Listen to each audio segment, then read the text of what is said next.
আকৰ্ষণীয় নাও খেল প্ৰতিযোগিতা আচলতে প্ৰতি বছৰে চাম্পোপাৰাৰ কলহী অনুষ্ঠিত কৰা হয় বৃহত্তৰ নাও খেল প্ৰতিযোগিতা। আৰু এই নাও খেল প্ৰতিযোগিতাত অসমৰ বিভিন্ন জিলাৰ পৰা বিভিন্ন প্ৰান্তৰ পৰা বিভিন্ন জনপ্ৰিয় নাওসমূহে আচলতে অংশগ্ৰহণ কৰে। আৰু এক আকৰ্ষণীয় পৰিৱেশৰ মাজেৰে বাৰিষাৰ সময়ত আচলতে কলহী নদীত অনুষ্ঠিত কৰা হয় নাও খেল প্ৰতিযোগিতা। আৰু এই নাও খেল প্ৰতিযোগিতা উপভোগ কৰিবলৈ পাৰ ভঙা উৎসাহ আৰু হেঁপাহেৰে কলহীৰ দুয়োপাৰে ভিৰ কৰিছে লক্ষাধিক জনতাই। আমি কেৱল মাত্ৰ ইনকোয়েটৰ দৰ্শকসকলক আমি পোনপটীয়াকৈ প্ৰতিটো নাও খেল প্ৰতিযোগিতাৰ দৃশ্যাংশ আমি দেখুৱাবলৈ যত্ন কৰিম। আৰু ইতিমধ্যে আপোনালোকে জানিবলৈ পাইছে যে দক্ষিণ কামৰূপৰ ঐতিহ্য গৌৰৱ আৰু দক্ষিণ কামৰূপৰ এক পৰম্পৰা নাও খেল প্ৰতিযোগিতা ব্ৰহ্মপুত্ৰ নদীত কলহী নদীত আৰু জলজলী নদীত অনুষ্ঠিত হয়।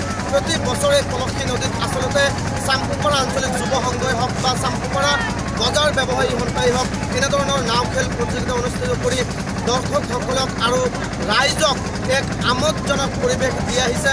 আৰু এইবাৰো তেনে ব্যতিক্ৰমী নহয়। এইবাৰো চাম্পোপাৰা আঞ্চলিক যুৱ সংঘই আচলতে সদৌ অসম ভিত্তিত বৃহত্তৰ নাও খেল প্ৰতিযোগিতা অনুষ্ঠিত কৰিছে।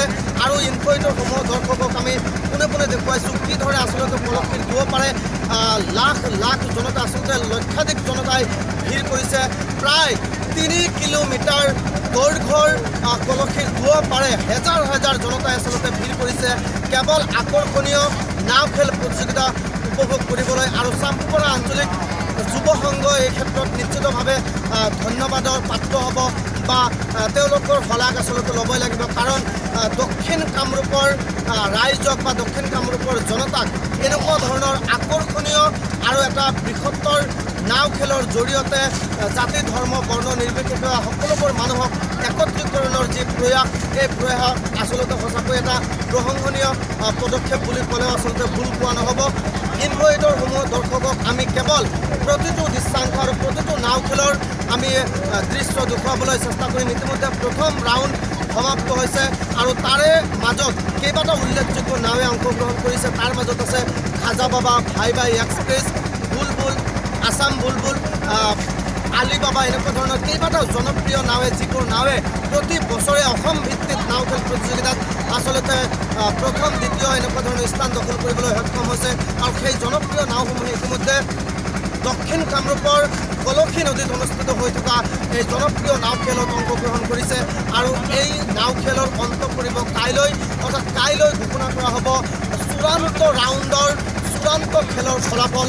আৰু সেই চূড়ান্ত পৰ্যায়ত আচলতে কোনখন নাৱে অংশগ্ৰহণ কৰিব সেয়া হ'ব সময়ত লক্ষণীয় হ'ব। আৰু সেই চূড়ান্ত পৰ্যায়ৰ খেল উপভোগ কৰিবলৈ আচলতে হেজাৰ হেজাৰ দৰ্শকে উৎসাহ আৰু আগ্ৰহেৰে বাট চাই আছে।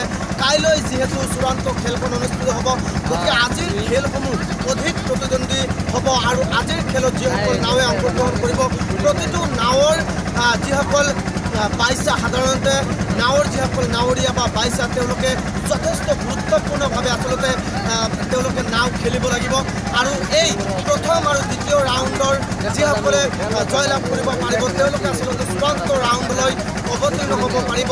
আৰু চূড়ান্ত ৰাউণ্ডত কোন অৱতীৰ্ণ হয় আৰু সেই শেষ হাঁহি কোনে মাৰে সেয়া আমি ইনকোয়েটৰ দৰ্শকক কাইলৈ পোনে পোনে আকৌ দেখুৱাম।